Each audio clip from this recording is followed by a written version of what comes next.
What are managers and members? All right. Managers and members specifically relate to LLCs or limited liability companies. And so let's go into all the elements and how this can all shake out. Now, disclaimer, I am not your attorney. I am not your CPA. I'm just providing common information that you can get on the public open internet anywhere. Let's say we've got Hal here, and Hal is the owner of ABC Tile LLC. He is the manager and he is the member. A manager is an operator of the business. A member is the owner of the business. So manager, operator of the LLC, member, owner of the LLC. And Hal can be both. He can be the single person involved in the business, and he is a manager and he is a member. That's perfectly fine. Happens all the time. Why is it called a manager or member? Why don't they just call it operator and owner? I don't know. It is what it is. Everybody likes to make things complicated. Don't ask me. All right.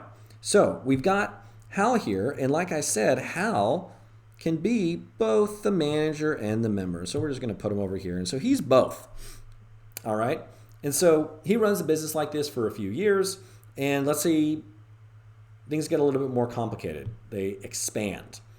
Now, so Hal is now just the member. So the original operating agreement of the LLC, and the operating agreement is a separate thing. We've got a video on that, so you can check that out. But in the operating agreement, at the beginning, Hal was the manager and Hal was the member of the LLC through the operating agreement, through the legal documents. Now he's evolving the business, and he's going to take more of kind of a passive role in the business because he's been working for 10 years and he's kind of tired of it, but he still wants to own the business. So he brings in Joe here, and Joe becomes the manager of the business. He's now the kind of the general manager of the business, and Hal is just kind of sipping Mai Tais on the beach. And so now the legal documents have been altered. The operating agreement has been amended, and Hal is the new member, is now the sole member of the LLC, and Joe is the sole manager of the LLC. That is how this evolved. Let's go a little further.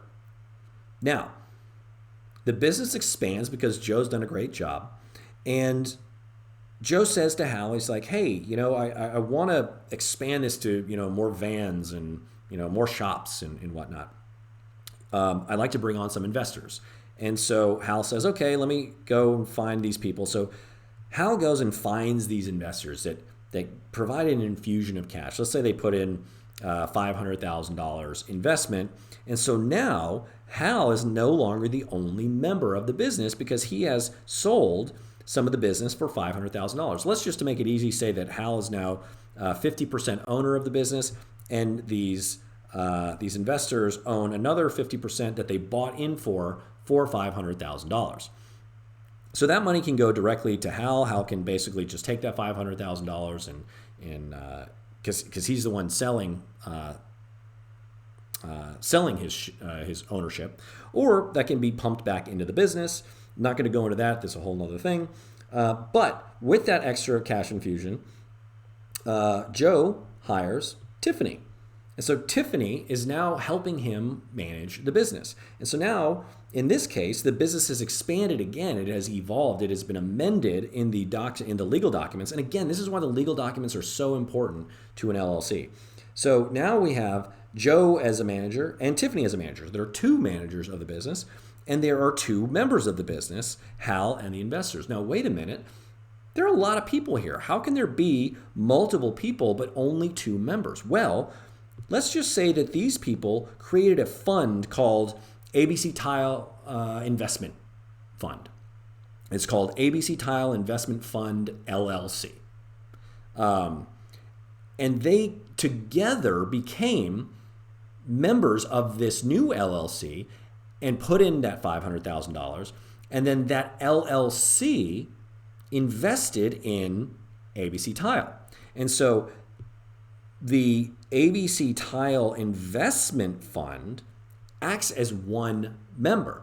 But in ABC Tile Investment Fund, there can be 5, 10, 15 members of that business. And so that shows you the hierarchy of how not only can you have multiple managers and multiple members, but you can also have an individual be a manager or a member, or another LLC or another corporation be a manager or a member. So that's the long and short of it. If you found this video helpful, please like and subscribe. If there are things that you would like us to kind of go into more detail on this topic, comment below. Or if there's just other things that we haven't discussed yet in any of our videos, comment below and let us know. But we're going to be creating many, many more videos, so please subscribe, check that out. Also, please check out betterlegal.com for business formation services. We are the fastest, most affordable in the industry, and our goal is to educate as many people as we can and provide the most affordable and speedy services for people. So again, thank you for tuning in. Have a great day.